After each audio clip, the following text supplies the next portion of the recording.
শিল্প ও বাণিজ্যিক এলাকা নারায়ণগঞ্জের রূপগঞ্জের উপর দিয়ে বয়ে গেছে Asian highway bypass, Dhaka Sylhet মহাসড়ক ও ৩০০ ফুট সড়ক। লাখো শ্রমিক ও দূরপাল্লার যানবাহনের ব্যস্ততম এই সড়কগুলোতে দিন দিন বেড়েই চলছে অবৈধ ব্যাটারি চালিত অটোরিকশা এবং সিএনজি দৌরাত্ম্য।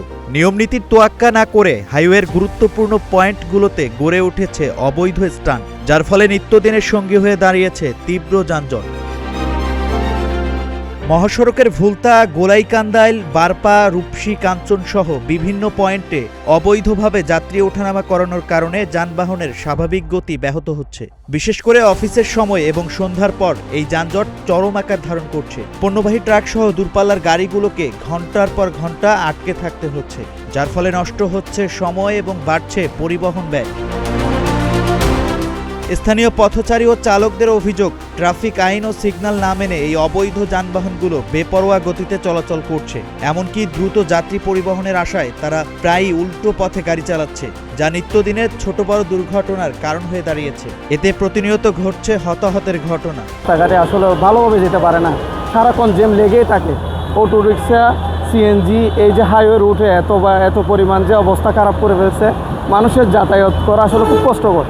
যেখানে আধা ঘন্টা 10 মিনিটের রাস্তা, সেখানে 2 ঘন্টায় এই জ্যাম ছাড়ে না। মানুষের ভোগান্তি চরম। এ প্রসঙ্গে ভুলতা হাইওয়ে পুলিশ ক্যাম্পের ওসি জসিমউদ্দিন জানান, অবৈধ যানবাহনের বিরুদ্ধে তাদের অভিযান সবসময় চলমান রয়েছে এবং মহাসড়ক থেকে অবৈধ স্ট্যান্ড ছড়িয়ে দেওয়া হচ্ছে। এই বিষয়ে আমাদের অভিযান সবসময় চলমান থাকে এবং আমরা এটা যারা নিয়ে যদি পাই তাদেরকে আমরা আইনের আওতায় আনতেছি। সেই হিসেবে সেই লক্ষ্যে কাজ করতেছি। আমাদের এখানে বর্তমানে কোনো অবৈধ স্ট্যান্ড নাই ইনশাআল্লাহ, এবং থাকবেও না, এবং আমার বসতে দেবও না।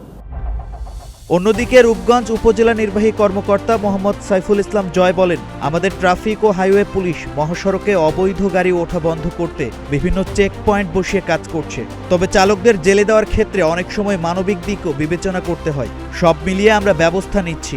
ট্রাফিক পুলিশ যারা রয়েছে তারাও, হাইওয়ে যে পুলিশ রয়েছে তারাও এটা দায়িত্ব পালন করছে, এবং আমরা তাদেরকে যাতে হাইওয়েতে তারা উঠতে না পারে এই জন্য কিন্তু প্রত্যেকটা জায়গায় আমরা চেক পয়েন্টের মতো বসিয়েছি। মোস্ট অফ দ্য সিএনজি চালক ভাড়া নিয়ে রিক্সা চালান, তাদেরকে জেলে দিতেও তো মানবিক বিষয় বিবেচনা করা লাগে। তো দুটোর কম্বিনেশন করে আমরা কাজ করছি। সচেতন মহলের মতে মহাসড়কে যানজট ও দুর্ঘটনা এড়াতে শুধু আশ্বাস নয়, বরং অবৈধ স্ট্যান্ড উচ্ছেদ এবং ট্রাফিক আইনের কঠোর ও স্থায়ী বাস্তবায়ন এখন সময়ের দাবি। Shahin Alam, green TV digital.